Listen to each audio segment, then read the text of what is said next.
I'm back with braces. UCC 3-in-1. I don't really care about coffee. I know nothing about coffee. If you are working on a creative expression, or if you are just simply trying to chase and accomplish a goal in your life, then this is for you.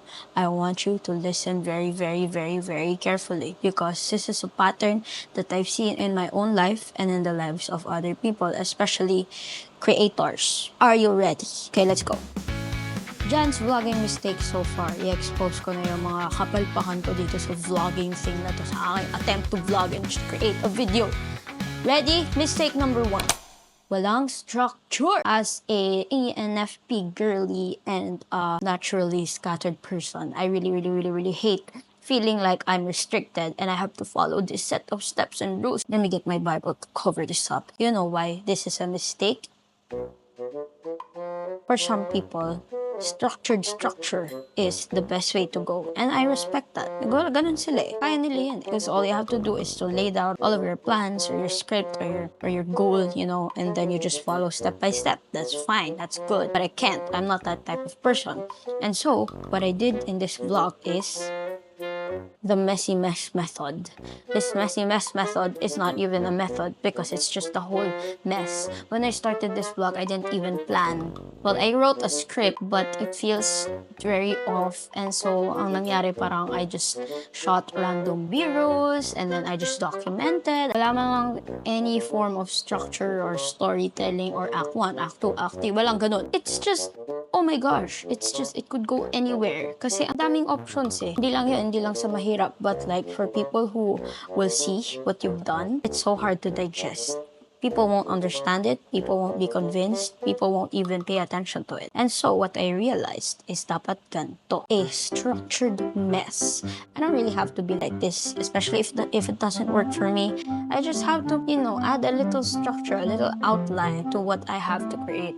So if I want to have the freedom to express or to say whatever I want to, but at the same time be an effective storyteller, then I'm gonna need to organize my thoughts and the content that I'm creating into different parts or into a specific flow or sequence, right? So kung nag-vlog ako, like sa beginning pa lang, alam mo yun, nilayout ko na ito yung gagawin ko, ito yung gusto ko, ganyan, at least any form of structure, then it wouldn't be as overwhelming. So like the whole vlogging thing for me became very overwhelming, and that's why it took months. Next mistake, masyadong ambisyosa. Ambisgora. It's a letter Y. Wow. I want you to meet Jan. This is me. This is what I want to call the stress of the super scattered stars. What is that? Imagine a set of balloons that are stars, because these are goals or aspirations or standards that you want to reach, but it's like, it's a goal, right? It's the best that you think you can do. The whole time I tried vlogging, I had a lot of standards in mind. I had a standard when it comes to creating the content I'm presenting. I had a standard when it comes to the story, lalo na I'm a copywriter. I had a standard when it comes to shots because of the stuff that I watch on Instagram na sobrang gaganda kasi I'm looking for inspiration eh. Ngayon lahat ng nakita ko sa Instagram, sobrang ganda, like very cinematic, very filmmaking. I have no idea. I'm not a filmmaker whatsoever. Ngayon, these balloons are quite heavy to pull down. And look at her.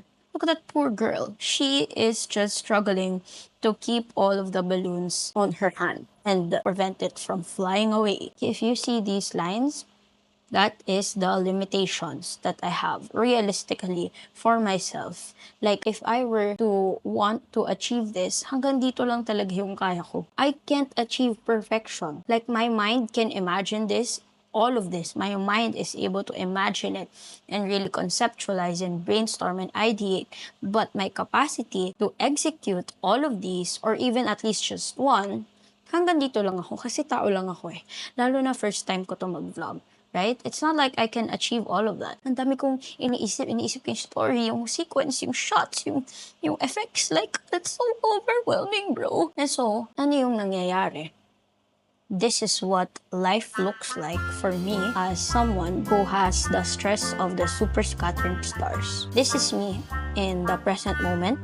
trying to carry all of the stars, like trying to pull them down and reach them. And look at me, I am so sad. These girlies on the right, those are my tomorrow selves. Wah! Sabi niya, pengi naman. You know why? Kasi yung present moment ko is carrying all of the burden, all of the pressure of trying to achieve all of these stars, which is so impossible and it's so tiring and so exhausting.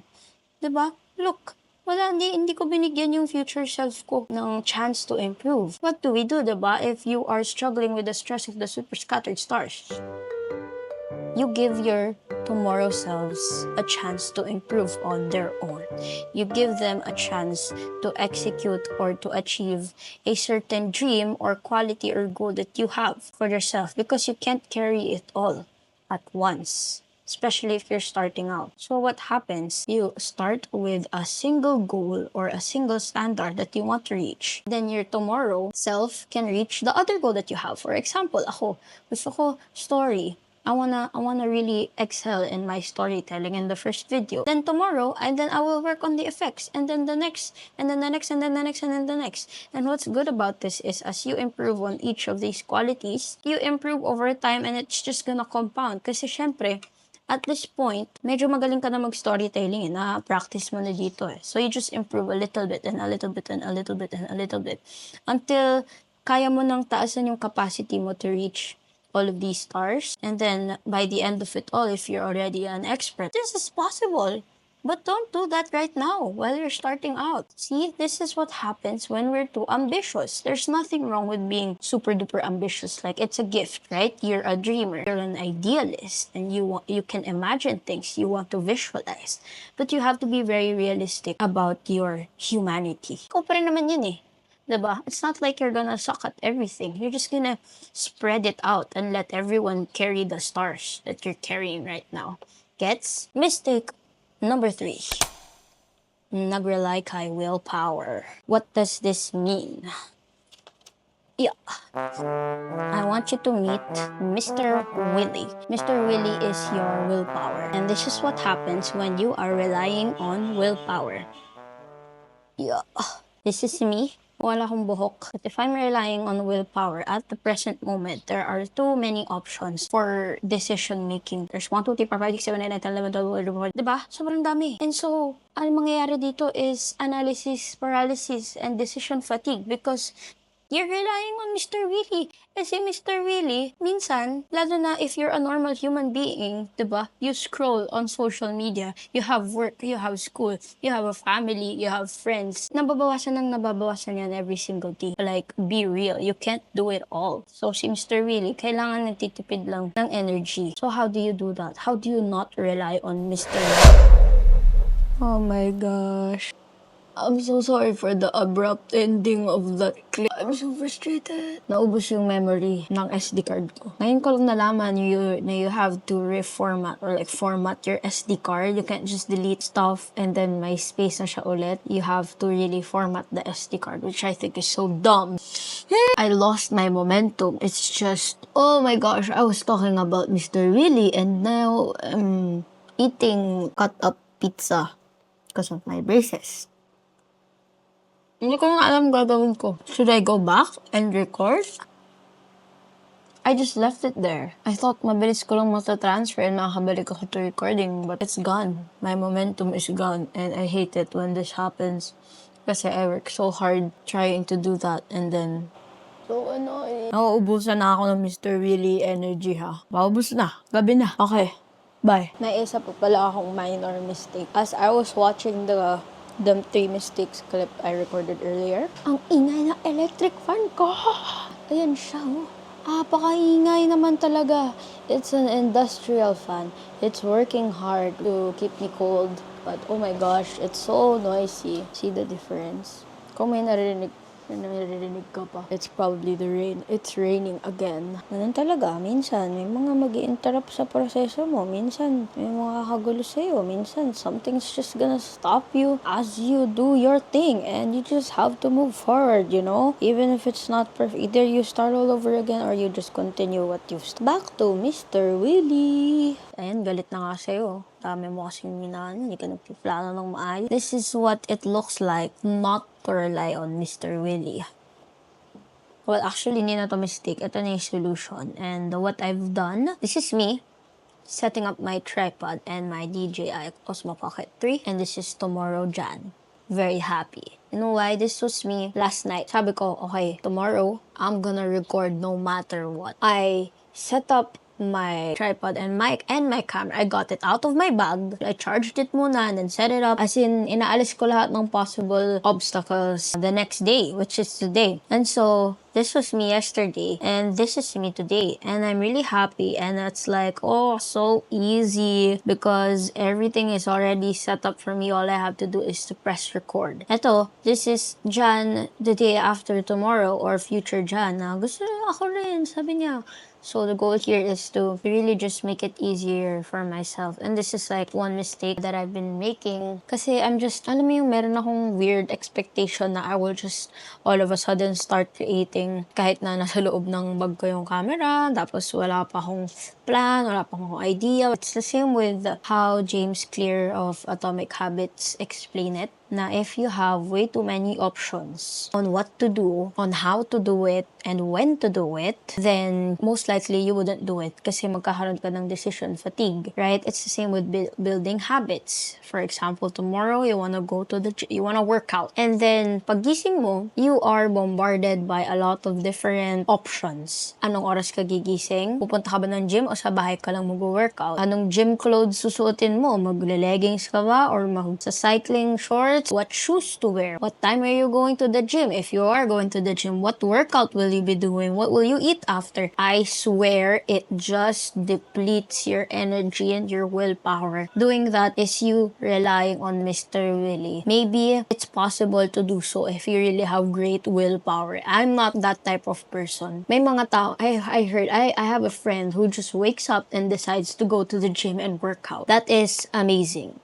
Good for her. I am definitely not like that. My brain is just, it procrastinates, it justifies, it rationalizes just so I can stay in my comfort zone. So, some of them, they can, diba? They can rely on Mr. Willie because their Mr. Willie is very, very, very powerful. But mine is just a normal angry Mr. Willie. So, as much as possible, you gotta preserve the energy that you have by preparing beforehand. So, instead of pressuring yourself to do everything right now, you could just set everything up, plan ahead, lay out all of your next steps. Para the next day, you know what to do. You just boom, boom, boom, boom, boom, boom. Done.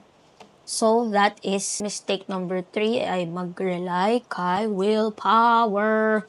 And so, just to summarize everything, those are my top 3 vlogging mistakes which applies to any pursuit that you have right now. So, what is the solution to this problem?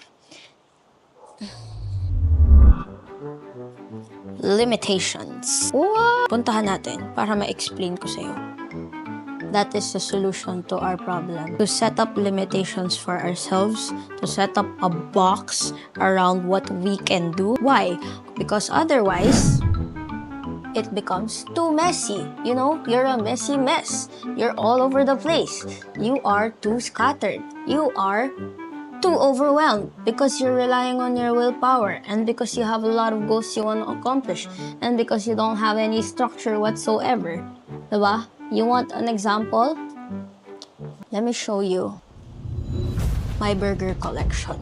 This is an illustration of what it's like to have so many options and to have zero limitations on yourself. If you have a lot of options, whether you're building a habit or creating something in your life, there are so many ways to go about things. For example, if you want a burger, there are so many ways that you can create a burger. In front of you, we have a lot of different burgers. Maybe you want a burger that's made out of plastic, burger with wheels. What if gusto mo ng burger na merong hamburger? What if gusto mo ng burger na may plate? Right? Squishy soft burger like this one. A flat burger like this one. A ring burger like that one. What if you want a burger that's made out of... What is that? There's so many ways to go about things, and what does that do to you? Makes you insane. It's so overwhelming, especially for people like me. It's so difficult, bro. It's so difficult to have so many possibilities, styles, tone of voice, messaging, colors, or fonts, or structures that I can follow. And nakakabaliw. Sinasabi ko sa'yo, kapag hindi mo sinunod tong sinasabi kong limitations, it will drive you insane. So, how do you apply this limitations thing in your life? What does that look like? I will show you. This is our life right now in almost everything. This circle represents everything we know about whatever you want to accomplish right now. This is everything we know. Of course, there are a lot more that we don't know, but we don't bother with that. This black circle inside is your capacity. Okay? Your ego tells you na since you know it and you can imagine it and you can brainstorm, right? And you can conceptualize and you see it in your head, doesn't mean you have the capacity or the skill or the talent or the intelligence to do so.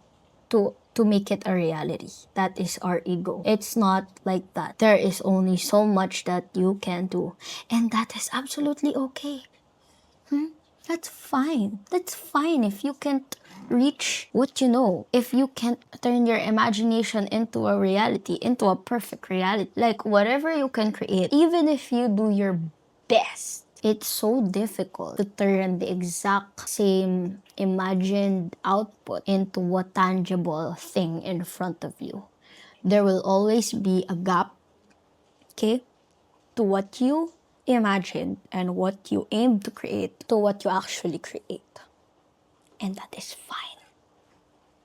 It's okay. We are human beings. It's something that I'm also teaching myself. Kasi since I love watching Instagram reels and YouTube videos, I'm inspired by so many YouTube content creators, so many Instagram reel creators, filmmakers, mga color grading experts, those who document their lives and vloggers. And it's inspiring, yes, but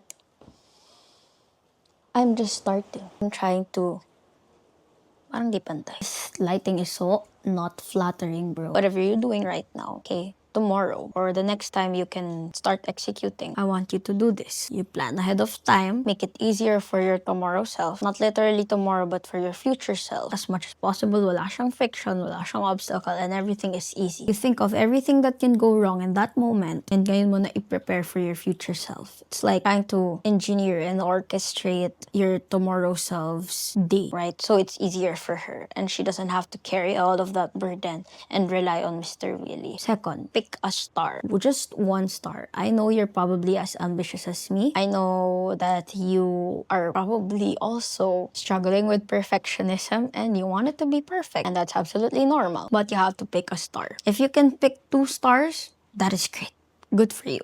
Go ahead and pick 2 stars. But maybe pick 1 to 3 stars lang. As long as you're not overwhelmed and you're not beating yourself up or not reaching the stars that you want to reach. I'm so glad na I finished it. It's such a huge win. Thank you for watching. Goodbye.